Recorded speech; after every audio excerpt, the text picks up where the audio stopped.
नमस्कार, मैं एम.के. पांडे। हमारी धारा पर आपका स्वागत है। चंद्रगुप्त मौर्य मौर्य साम्राज्य के संस्थापक, मगध के महान शासक, ईसा पूर्व 322 में इन्होंने मगध में मौर्य साम्राज्य की स्थापना की थी। इनके संदर्भ में बहुत सारी जानकारियाँ उपलब्ध हैं।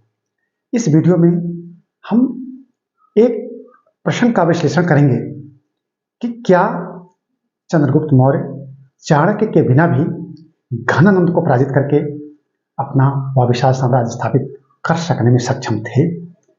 इसी प्रश्न पर हम एक विश्लेषण आपके सामने रखेंगे। ये हमारी धारणा है, सही भी हो सकती है, गलत भी हो सकती है। आप इसे ध्यान से सुनिएगा, पूरा वीडियो सुनिएगा, फिर अगर आपको लगता है तो आप सकारात्मक कमेंट कर सकते हैं। तो हम अपने मूल बात पे आते हैं कि क्या चंद्रगुप्त मौर्य चाणक्य की सहायता के बिना भी मौर्य साम्राज्य की स्थापना कर सकने में सक्षम थे, और वो भी घनानंद को पराजित करके मगध में। तो हम इसी बात को थोड़ा आगे बढ़ाते हैं, लेकिन हम अपनी मूल बात को रखें उसके पहले हमें एक बार फिर से स्मरण कर लेना चाहिए कि चंद्रगुप्त मौर्य आए कहाँ से थे, किस वंश से संबंधित थे। तो हम थोड़ा सा जान लेते हैं। इतिहासकार और जो भी स्रोत हैं इनको अपना अपना विवरण देते हैं इनके संदर्भ में कि ये यहाँ से आए, वहाँ से आए। 3 स्तर पे इनके आने की बात कही जाती है। कहा जाता है कि ये सामान्य परिवार के थे, फिर कहा जाता है कि नहीं ये निम्न परिवार से संबंधित थे, फिर कहा जाता है कि नहीं ये क्षत्रिय कुल से थे। तो किस कुल से आए थे, तो तीनों कुलों की बात आती है कि निम्न कुल से भी थे, या सामान्य कुल से भी रहे होंगे, या ये क्षत्रिय कुल से रहे होंगे। तो हम तीनों का विश्लेषण करके फिर एक निष्कर्ष निकालते हैं, तब हम अपनी बात आगे करते हैं। सबसे पहले हम मानते आते हैं कि क्या ये निम्न कुल से थे, वृषल से संबंधित थे। तो इस संदर्भ में बहुत सारे प्रमाण दिए जाते हैं, खास करके मत्स्य पुराण और विष्णु पुराण में इन्हें वृषल माना गया है, निम्न कुल का माना गया है। इसी तरह से बृहद कथा मंजरी, कथा सरित सागर और मुद्रा राक्षस में भी इनको निम्न कुल का ही माना गया है। इसके बाद कि ये सामान्य कुल से संबंधित थे, तो इस संदर्भ में यूनानी एक विद्वान जस्टिन है, उन्होंने कहा कि नहीं ये थे सामान्य परिवार के। अब तीसरी जो धारा है वो कहती है कि चंद्रगुप्त मौर्य क्षत्रिय कुल से संबंधित थे और इनका वंश मौर्य वंश था। पिपलीवन क्षेत्र था, वहाँ के ये स्थानीय शासक रहे होंगे, इनके पिता रहे होंगे और फिर उत्तराधिकार में इनको वह कुल मिला होगा, वह साम्राज्य मिला होगा। अब यह पिपलीवन क्षेत्र कहाँ था, वो वर्तमान में उत्तर प्रदेश के पूर्वांचल के गोरखपुर और कुशीनगर के जो बीच का क्षेत्र था उसी को पिपलीवन माना जाता है। और कहा जाता है कि ये उस समय के शाक की एक शाखा थी, शाक साम्राज्य से भगवान बुद्ध संबंधित थे, उसी की एक शाखा रही होगी पिपलीवन। यहाँ मौर्य साम्राज्य था। मौर्य साम्राज्य पूरी तरह से स्वतंत्र तो नहीं कहा जा सकता है, क्योंकि मगध का विशाल साम्राज्य और भी महापद्मनंद और घनानंद जैसे शक्तिशाली शासक का शासन था, तो ये अधीन तो उन्हीं के रहे होंगे, लेकिन एक सत्ता रही होगी यहाँ। तो कहा जा सकता है कि मौर्य कुल था इनका और पिपलीवन क्षेत्र में ये स्थानीय शासक रहे होंगे, इनके पिता।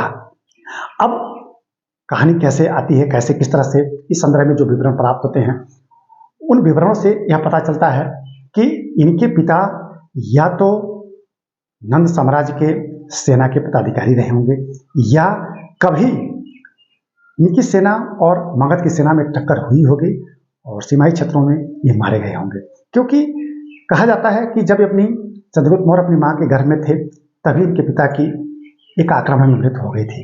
तो आक्रमण दो तरह से हो सकता है, या तो सेना में रहे होंगे और इनकी हरकतें नंद शासक को पसंद नहीं आएंगी तो इनको मरवा डाला होगा, या संघर्ष में मारे गए होंगे। क्योंकि इनके जन्म के समय उनके पिता का प्रमाण नहीं मिलता है, और जब इनके पिता की मृत्यु हो गई तो इनकी माँ पाटलिपुत्र में ही उन्होंने शरण लिया था, और वहीं चंद्रगुप्त मौर्य का ईसा पूर्व 345 में जन्म हुआ था। तो ये तो विवरण प्राप्त होता है। अब इनको क्षत्रिय कौन कौन स्रोत मानते हैं, तो अधिकांश जैन ग्रंथ, अधिकांश बौद्ध ग्रंथ इनको क्षत्रिय मानते हैं। बौद्ध ग्रंथ दिव्यावदान में बिंदुसार और अशोक को तो पूरी तरह से क्षत्रिय बता दिया गया है। उसी दिव्यावदान में अशोक अपनी एक पत्नी तिस्य रक्षिता से यह कहते हैं कि हम कैसे प्याज खाएं, क्योंकि हम तो क्षत्रिय हैं। तो अशोक अपने को प्रमाणित करते हैं कि हम क्षत्रिय हैं। तो अशोक अगर क्षत्रिय तो बिंदुसार भी क्षत्रिय, और चंद्रगुप्त मौर्य भी क्षत्रिय। इसी तरह से और भी जो बौद्ध ग्रंथ हैं उनमें भी क्षत्रिय माना गया है। तो कहा जा सकता है कि क्षत्रिय के पक्ष में बहुत ज़्यादा प्रमाण मिलते हैं।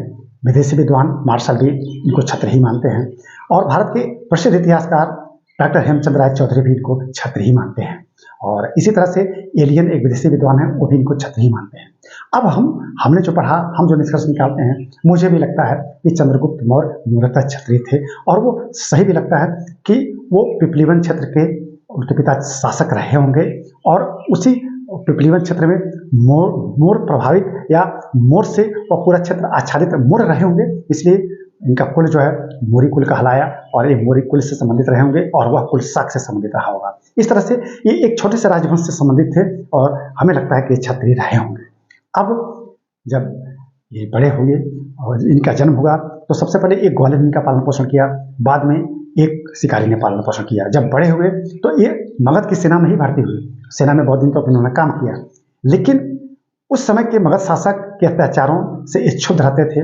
घनानंद शासक था, उसके अत्याचारों से ये काफ़ी क्षुब्ध रहते थे। इनकी हरकतें घनानंद को पसंद नहीं आती थी।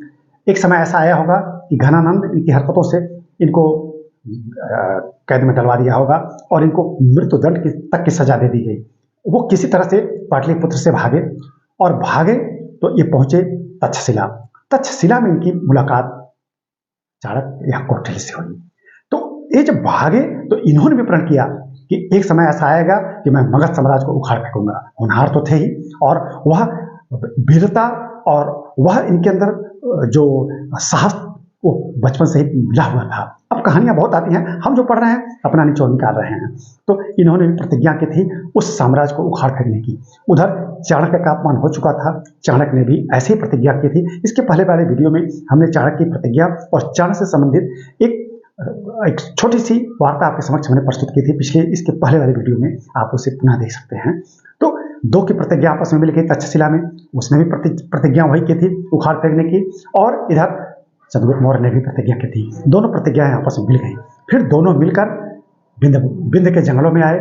वहाँ स्थानीय सरदारों से मिलकर उन्होंने एक सेना संगठित की और फिर मगध पर चढ़ाई की, लेकिन हार गए। हारे तो किसी तरह भाग के फिर तक्षशिला क्षेत्र में पहुंचे।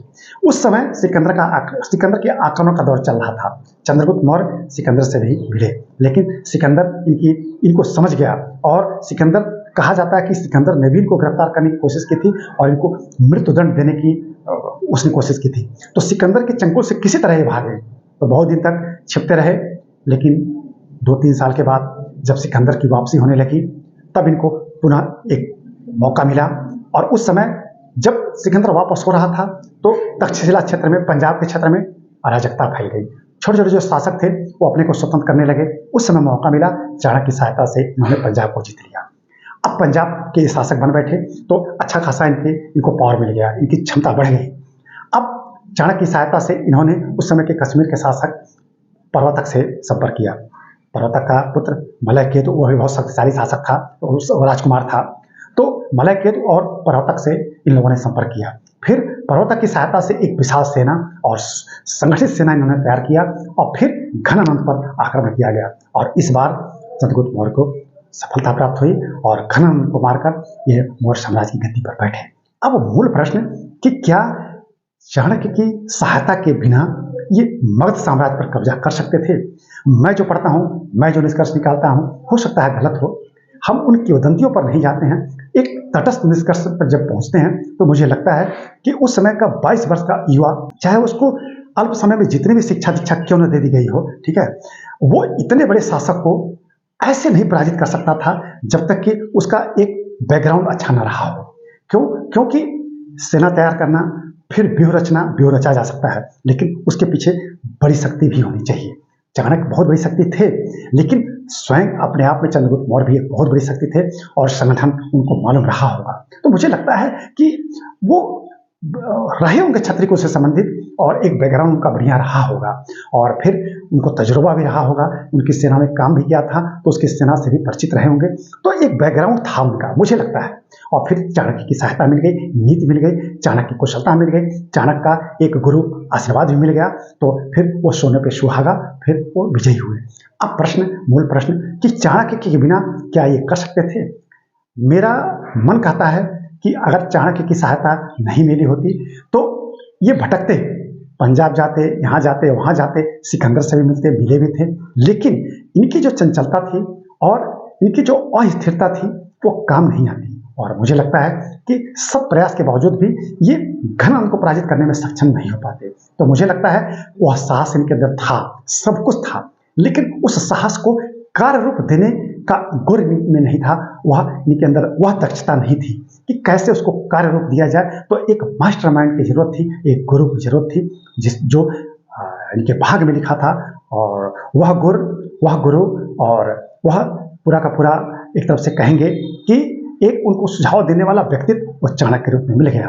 फिर चाणक्य के सहयोग से इन्होंने घनानंद पर चढ़ाई कर दी। विजेता चंद्रगुप्त मौर्य थे और सहयोग चाणक्य ने किया था। तो इस तरह से एक निष्कर्ष निकलता है कि चाणक्य और चंद्रगुप्त मौर्य दोनों का लक्ष्य एक था। लक्ष्य एक हुआ तो वह लक्ष्य दोना हो गया और दोनों में इतनी क्षमता आ गई, इतना जुनून आ गया कि निष्कर्ष तक पहुंचना है, उसमें हार की कोई गुंजाइश नहीं बैठती थी। जैसे हम एक आंख से भी वही देखते हैं और इस आंख से भी वही देखते हैं, लेकिन दोनों से वो उसमें पैनी वह नज़र बहुत पैनी हो जाती है और दक्षता बढ़ जाती है। इस तरह से चंद्रगुप्त मौर्य भी वही देख रहे थे जो चाणक्य देख रहे थे, लेकिन दोनों नजर मिलने से घनानंद का पराजय हो गया। इस तरह से एक निचोड़ पर पहुंचा जा सकता है कि चंद्रगुप्त मौर्य स्वयं शक्तिशाली थे, सक्षम थे और एक क्षत्रिय कुल से आते थे। भले ही उनका साम्राज्य एक छोटे से क्षेत्र में रहा होगा कभी, लेकिन उनको वह बैकग्राउंड मालूम था और वह चातुर्य मालूम था, वह शक्ति का एहसास था जो चाहिए था एक साम्राज्य से लड़ने के लिए, और उसको पुष्ट कर दिया चाणक्य ने। तो यह बिल्कुल नहीं कहा जा सकता है कि स्वयं चंद्रगुप्त मौर्य अकेले दम पर उस घनानंद को पराजित कर सकते थे जिसकी शक्ति से सिकंदर वापस लौट गया था।